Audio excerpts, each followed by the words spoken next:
Você se formou em medicina e você falou, cara, eu quero trabalhar com isso da polícia. Da polícia. Você já sabia que você queria ir pra lá? Queria, mano. Queria muito. E o que te chamou a atenção, assim, tipo... Cara, eu gostei do ofício mesmo. Entendi. A perícia, né? Eu achava bem CSI mesmo, sabe assim?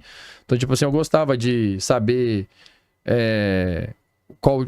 Por exemplo, eu sabia se você tomou 18 tiros, eu sabia qual foi o tiro que te matou, pô. Como que ele entrou, como que ele saiu, sabe assim? Eu vi um carro todo fuzilado, sabia qual foi o primeiro tiro que atingiu o para-brisa. Entendi. Eu sabia, entendeu? Eu gostava disso, sabe? E aí você vê muita coisa, né? Porque não é só isso também, né? A maioria da perícia não é no morto, é no vivo, né? Então, por exemplo, se vocês brigarem e forem pra polícia, eu vou ter que fazer corpo de delito nos dois. As lesões corporais de cada um, né? Embriaguez, corpo de delito. O cara foi pego no teste do bafômetro e tal, foi preso. Vai passar para um instituto médico legal, o médico vai fazer o exame. Marido bateu na mulher, Maria da Penha, corpo de delito. Estupro, corpo de delito. Entende? E aí existem as mortes, né? A morte... Porque assim... Existe morte natural e morte violenta. Morte natural, o cara, infecção, vai, morreu. Tá. Morte violenta é homicídio, suicídio e acidente. Por exemplo, acidente de carro, morte violenta. Suicídio, morte violenta. Homicídio, morte violenta. Esses aqui são investigados pela polícia. Entendeu? Qual dessas mortes, assim, que é mais difícil você diferenciar uma do tipo envenenamento, assim? Você consegue saber? Mas não é tão difícil. E tipo, mas o médico... No seu caso, ele é um dos primeiros que chega numa cena, por exemplo, de um... Não, aí tem perito criminal e médico legista. O médico legista, ele recebe o corpo. Corpo. Entendi. Cena de crime, aí vai ter o investigador, perito criminal. Perfeito. Tem médico legista. Eu fui em algumas cenas de crime que valia a pena ir na cena de crime pra você entender mais a dinâmica dos fatos, entendeu? Entendi. Então, tipo assim, teve um crime que foi um crime que abalou sempre os crimes que trazem muita repercussão pública. Aí, às vezes, vale a pena você ir lá e... Como profissional mesmo, pra você entender a dinâmica dos fatos, né? Você colhe ali o laudo do perito criminal da cena do crime. Às vezes você participa também. Mas na hora de você investigar, pra você saber como que as coisas aconteceram naquelas mortes ali... Se você vai na cena do crime, às vezes você consegue entender melhor, entendeu? Você faz uma leitura, né? Ainda mais quando o crime tá ali ainda. Né? Então tu consegue... E com o perito criminal tem uma expertise um pouco diferente. Sim. Orienta bastante, né? Por exemplo, vai te saber orientar se o cara tomou vários tiros, vários disparos. Só de sair ele fala assim, puta, eu tenho que procurar 4 projetil dentro desse cara, porque 3 saiu. Tá entendendo? Onde o sangue respingou. Não, é assim, porque a ideia é a gente encontrar o máximo de provas. Sim. Então, assim, se a gente tá vendo ali que dentro daquele corpo tem 4 projetil lá dentro, a gente tem que se matar pra achar. Pra achar isso daí. Porque existe ferimento de entrada e ferimento de saída. Se eu te dei um tiro, tem só a entrada, cadê a saída? Não tem saída? O projetil tá dentro de você, tem que achar, pô. Tem que achar. E a gente acha. Só que às vezes você tomou um tiro no tórax e o projetil tá lá no abdômen. Então a função é assim, perito criminal é o cara que vai lá. Na cena do crime. E o médico legista, que é o que faz o exame, você trabalhou durante muitos anos, é isso. Então, às vezes você é na cena do crime porque o corpo fala. Então você consegue identificar ali. Não, e a cena do crime também fala, né, mano? Não fui em todas, fui em poucas, mas as que eu fui, valia a pena ir. Você teve algum caso que você conseguiu fazer uma descoberta de algum crime assim? Teve um caso que eu recebi uma homenagem do governo. Que a gente desvendou. Eu já contei isso no podcast, não vou contar aqui também, né? Não, pode, né? Aquele é inédito pra nós, o nosso público é outro agora. Que foi? Teve uma vez que teve um crime federal. Sim. Que lá na região da Amazônia também. Um branco e um índio se desentenderam, né? E aí eu era lotado, cara, na divisa com a Bolívia. Lá onde acontece o maior tráfico de drogas internacional do Brasil. Então você passou na polícia e foi trabalhar na polícia criminal. Na divisa com a Bolívia. Eu era lotado lá. Chama Guajará-Mirim. É uma cidade que é... Caramba. Em Rondônia. Guajará, Rio, Guaiará. Guaiará é Bolívia já, né? Então é a divisa com a Bolívia. E ali o tráfico internacional de droga é fortíssimo. Fortíssimo. O principal crime ali é tráfico internacional de droga. O Guina, ele pesca, ele falou que vai pra aquela região, falou que, é meio que sem lei, né? A parada, né? É muito difícil, né, cara? Porque assim, a cultura é totalmente diferente. Muito diferente mesmo. Muito, muito diferente. E, tem que fazer esse controle de fronteira. Então, ali tem Polícia Federal, tem a Polícia Civil, tem o Exército, tem tudo, né? O controle da fronteira do Brasil. Sim. É a fronteira de um país, né? Então, e ali tem muita região de conflito. De vários interesses, né, cara? E aí, nesse caso, não era nem isso. Era foi um crime entre um índio e um branco. Aí no final das... A história é assim, pra gente resumir. Os dois, eles eram amigos e eles saíram pra pescar. Só que daí voltou só um. Aliás, ninguém voltou e depois acharam o corpo do índio. E o que os indígenas contavam é que ele tava com um tiro na testa, como se ele tivesse sido executado. Então assim, porra, aí isso gerou um conflito muito grande entre brancos e índios ali naquela região. Os índios começaram a matar branco e tal, eles paravam as ruas, tacavam fogo em carro, começou um conflito grande mesmo, porque daí saiu daquele ambiente simples e passou pra, tipo, índio vs branco, Sim. entendeu? E era tráfico de fazendeiros, os fazendeiros se irritavam com aquilo ali, com aquela movimentação de indígena, e conflito armado, começou a rolar um problema muito sério. E aí, aí o menino, o outro que tava lá, que ficou vivo, apareceu, acharam ele foi preso. Só que daí a história que ele contava, não era a história que ele tinha executado o cara.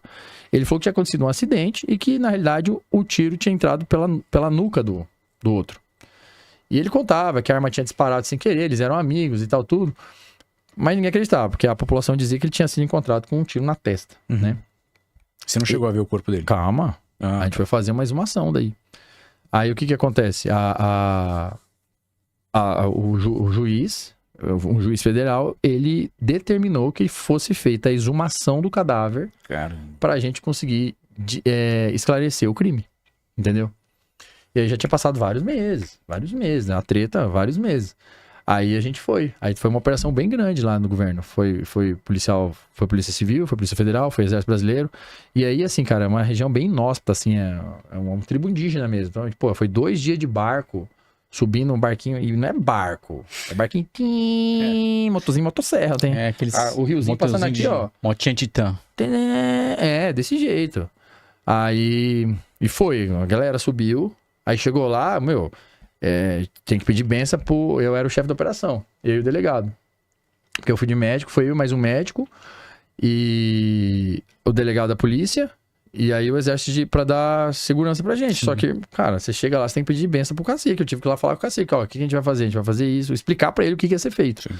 Vai ser desenterrado o corpo, aí a gente vai montar o corpo de novo, tal. Expliquei o que a gente ia ver lá, aí tá bom. Aí começamos a desenterrar o corpo. Só que daí, cara, índio que desenterra índio, né? Aí ele determinou lá quem ia desenterrar, desenterrou, a gente ajudou e tal, tudo. Aí começou. Aí montamos tudinho, ossinho por ossinho. Já tava esqueletizado, né? Ossinho por ossinho. E aí, cara, o projetil tava dentro da cabeça do cara ainda. Sabe assim? Caramba. E aí, o que a gente desvendou? O que a população contava? Que tinha sido um tiro de execução no meio da testa. Aí quando a gente pegou o crânio, lavamos todos os ossos, montamos tudo, não tinha nenhuma fratura, não tinha nada. Tava tudo inteiro. Só tinha um ferimento mesmo nos ossos até então, que era na região occipital. Então a entrada do tiro foi realmente na região occipital. E não tinha ferimento de saída. Tanto é que o projetil a gente achou ainda dentro do crânio. Encontramos. E aí não tinha nada na frente. Só tinha o furo atrás. Na frente, o que tinha no osso frontal? O osso tava assim, o osso tava íntegro aqui, né, ó? Sim. O osso tava assim, ó, sabe? Tá, então o que acontece? Entendi. O projetil entrou por trás, bateu por dentro e quebrou assim aqui, ó, tuque. Deu um toquezinho. E aí o que acontece? Por que tinha um buraco? Porque na hora que quebrou, teve a lesão aqui e os bichos, a microbiota lá, comeu aqui. Então na hora que acharam o corpo, ele não tava totalmente decomposto, mas ele tava com furo aqui. Por quê? Porque como quebrou de dentro pra fora... Sim, a pele é fina, já tava... Aí infeccionou e tal, e os bichos comeu. Ele fez um buraco aqui, entendeu? E eles não manipularam a cabeça do cara. E aí o que foi? Aí, essa história batia a favor daquilo que o menino contava. Tá entendendo? Não o que a população contava. Então já pesou por esse lado. Não que ele não tenha sido condenado. Ele foi condenado, foi preso, foi tudo. Só que o que acontece? Até na própria condenação dele... Uma execução é um agravante pro crime, entendeu? Então até a pena do cara fica menor. Só que o mais importante não é isso. O mais importante é o quê? Mostrar pra população que o cara não tinha executado. Porque o que gerou a discórdia dos índios e branco foi, executou o indígena? Sim. Não, foi um acidente mesmo. Aí, tipo assim, não dá pra falar que foi. Mas a gente foi fazer a análise da arma. A arma disparava com o dano peteleco. A história que ele contava é que lá eles têm o costume de andar com a espingarda aqui. E aí um era muito alto, outro era baixinho. O que morreu era mais alto. O que foi o assassino é mais baixinho. E ele falou que que o outro tava andando na frente dele, e ele tava com a espingarda aqui. E a espingarda parou. Entendi. Entendeu? Aí ele falou, porra, mas por que você se escondeu? Porque eu fiquei com medo. O cara falou, fiquei com medo e tal, mas realmente ele matou o cara, ele podia não deu socorro, Sim. ele podia ter tentado voltar, falar o que aconteceu. Então ele tem vários crimes, né? Omissão de socorro. Acho que mais as atitudes pós-acidente, né? Que foram, tipo assim, o medo dele como naquela região tinha muito mais índio do que pessoa da família dele, ele já falou, vão chegar aqui, vão me matar de cara, né? Porque ninguém vai acreditar na história que eu tô contando. E a arma, cara, dava um peteleco nela assim, ela disparava. Aquelas armas antigas, tá ligado? Tá ligado aqui o guarda-mato da... Sim. Aqui tá o gatilho. Aí o canhão dela só tocava, ele já... Não tinha não, aquela arma não tinha nem guarda-mato. Era direto o gatilho. Sabe assim? Só o gatilhinho. Aí já uma espingarda bem antiga, sabe assim? Era assim, e aí muito sensível. Se você deixar a cair, disparava. Aí a espoletinha dela já tocou batia. Tocou batia. Então ele falou assim que tava andando e alguma coisa engatou, e a arma disparou. E aí acertou. Não dá pra falar que foi. Isso é impossível afirmar. Mas que isso é muito mais provável, né? Condizente com aquilo que foi encontrado ali do que o que a população contava. Perfeito. Entendeu? E aí, nossa, o principal era acabar com a guerra. Era acabar com o conflito. Sabe assim? E, deu super certo. E aí, esse trabalho que você fez com excelência, né? O corpo fala, né? Como total. E olha, cara, só tava esqueleto, meu. Não tinha corpo mais. Só tava esqueleto, aí tinha a região onde tava, a arma. Só que a gente tinha a arma do crime, a gente tinha o projetil dentro ainda do crânio e toda a situação contada, as histórias que eram contadas. Então, pra onde que vai mais a história? Vai mais pra cá? Não vai mais pra cá. Entendeu?